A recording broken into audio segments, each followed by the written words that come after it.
तो कैसे आप सब आप सुन रहे हैं रजनी हिंदी कहानी। आज मैं आपको सुनाने जा रही हूँ पंचतंत्र की कहानी जादुई पतीला। सालों पहले पीतल नगर में किशन नाम का एक किसान रहता था। वह गांव के एक जमींदार के खेत पर काम करके किसी तरह अपना घर चला रहा था। पहले किशन के भी खेत थे, लेकिन उसके पिता के बीमार होने के कारण उसे अपने सारे खेत बेचने पड़े। मजदूरी से मिलने वाले पैसों से पिता का इलाज और घर का खर्च चलाना मुश्किल हो रहा था। वह हर दिन सोचता कि कैसे घर की स्थिति को बेहतर किया जाए। आज भी इसी सोच के साथ किशन सुबह सुबह जमींदार के खेत पर काम करने के लिए निकला। खुदाई करते समय उसकी कुदाल किसी धातु से टकराई और तेज आवाज हुई। किशन के मन में हुआ, आखिर ऐसा क्या है यहाँ। उसने तुरंत उस हिस्से को खोदा तो वहाँ एक बड़ा सा पतीला निकला। पतीला देखकर किशन दुखी हो गया। किशन के मन में हुआ कि ये जेवरात होते तो मेरे घर की हालत कुछ सुधर जाती। फिर किशन ने सोचा कि चलो अब खाना ही खा लेता हूँ। किशन ने खाना खाने के लिए अपने हाथ की कुदाल को उस पतीले में फेंक दी और हाथ मुंह धोकर खाना खाने लगा। खाना खत्म करने के बाद किशन अपनी कुदाल उठाने के लिए उस पतीले के पास पहुँचा। पहुँचते ही किशन हैरान हो गया। उस पतीले के अंदर एक नहीं बल्कि बहुत सारे कुदाल थे। उसे कुछ समझ नहीं आया। तभी उसने पास रखी एक कटोरी को भी उस पतीले में फेंक दिया। वह एक कटोरी भी पतीले के अंदर जाते ही बहुत सारी हो गई। यह सब देखकर किशन खुश हो गया और उस जादुई पतीले को अपने साथ घर लेकर चला गया।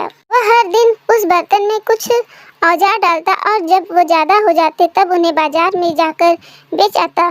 ऐसा करते करते किशन के घर की हालत सुधरने लगी। उसने इस तरह बहुत से पैसे कमाए और अपने पिता का इलाज भी करवा लिया। एक दिन किशन ने कुछ गहने खरीदे और उन्हें उस पतीले में डाल दिया। वह गहने भी बहुत सारे बन गए। इस तरह धीरे धीरे किशन अमीर होने लगा और उसने जमींदार के यहाँ मजदूरी करना भी छोड़ दिया। किशन को अमीर होते देख जमींदार मोहन को किशन पर शक हुआ। वह सीधे किशन के घर पहुँचा। वहाँ जाकर उसे जादुई पतीले के बारे में पता चला। उसने किशन से पूछा, तुमने यह पतीला कब और किसके घर से चुराया? डरी आवाज में किशन बोला, साहब ये पतीला मुझे खेत की खुदाई के समय मिला था। मैंने किसी के घर चोरी नहीं की है। खेत की खुदाई की बात सुनते ही जमींदार ने कहा, यह पतीला जब मेरे खेत से मिला तो यह मेरा हुआ। किशन ने जादुई पतीला न लेकर जाने की बहुत मिन्नतें की, लेकिन जमींदार मोहन ने उसकी एक न सुनी। वह जबरदस्ती अपने साथ वो जादुई पतीला लेकर चला गया। जमींदार ने भी किशन की तरह उसमें सामान डालकर उन्हें बढ़ाना शुरू किया। एक दिन जमींदार ने अपने घर में मौजूद सारे गहने को एक एक करके उस पतीले में डाल दिए और रातों रात बहुत अमीर हो गया। एकदम से जमींदार के अमीर होने की खबर पीतल नगर के राजा तक पहुंच गई। पता लगने पर राजा को भी यह जादुई पतीले की जानकारी मिली। फिर क्या था, राजा ने तुरंत अपने लोगों को भेजकर जमींदार के यहाँ से वो पतीला राजमहल मंगवा लिया।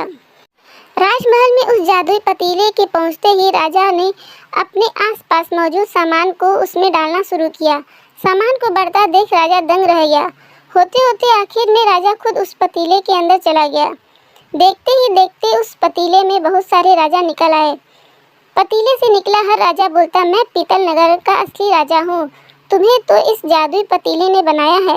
ऐसा होते होते सारे राजा आपस में लड़ने लगे और लड़कर मर गए। लड़ाई के दौरान वो जादुई पतीला भी टूट गया। जादुई पतीले के कारण राजमहल में हुई इस भयानक लड़ाई के बारे में नगर के सबको पता चल गया। इस बात की जानकारी मिलते ही मजदूर किशन और जमींदार मोहन ने सोचा, अच्छा हुआ कि हमने उस जादुई पतीले का इस्तेमाल सही से किया। उस राजा ने अपनी मूर्खता के कारण अपनी जान ही खो दी। कहानी से सीख। जादुई पतीले की कहानी से दो सीख मिलती है। पहली कि मूर्खता का अंत बुरा ही होता है।